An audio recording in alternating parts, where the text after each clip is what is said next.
ఛా! అసలు అన్నయ్యకి ఇలాంటి బుద్ధి ఎందుకు పుట్టిందో, కాచికి అన్యాయం చేయాలని ఎందుకు అనిపించిందో తెలియట్లేదు కేదార్. కాచితో మాట్లాడి ధైర్యం చెప్దాం పద్దాత్రి. కాచి కాచి చలికి ఇక్కడ కూర్చున్నావేంటి? పద లోపలికి వెళ్దాం రా. ఆ అమ్మాయి ఎవరు బుజ్జి?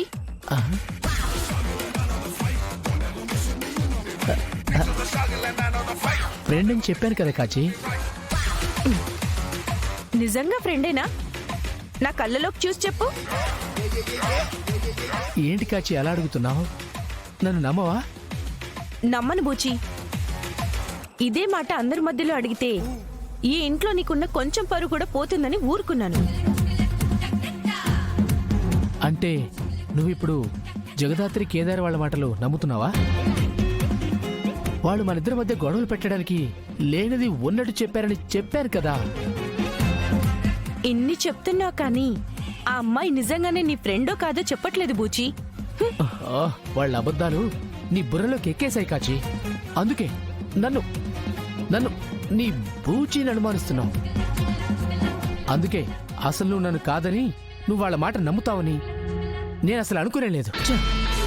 అవసరాల కోసం అబద్ధాలు చెప్తూ సొంత వాళ్ళనే మోసం చేసే మనకి నమ్మకం లాంటి పెద్ద పెద్ద పదాలు వాడే అర్హత లేదు బూచి. ఇందాక అడిగావు కదా జగదాత్రి మాట నమ్ముతున్నావా అని. అవును, నమ్ముతున్నాను.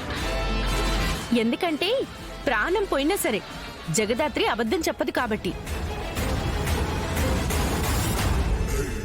లేదు లేదు కాచి, అంటే వాళ్ళు అబద్ధం చెప్పారని నేను చెప్పట్లేదు. నా గురించి అపార్థం చేసుకున్నారని చెప్తున్నాను. అయినా బంగారం లాంటి భార్య నువ్వుండగా నేను వేరే అమ్మాయి వైపు కన్నెత్తైనా చూస్తానని నువ్వు ఎలా అనుకున్నావు అసలు? నిజంగా ఒట్టేసి చెప్తున్నా, ఆ అమ్మాయికి నాకు ఏ సంబంధం లేదు. ఇదే నిజం. ఇదే నిజం అవ్వాలని కోరుకుంటున్నాను బూచి.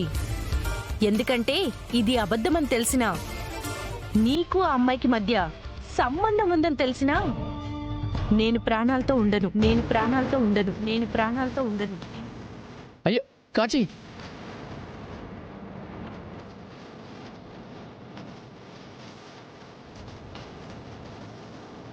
కాచిని చూస్తుంటే అన్నంత పని చేసేలా ఉంది కేదార్.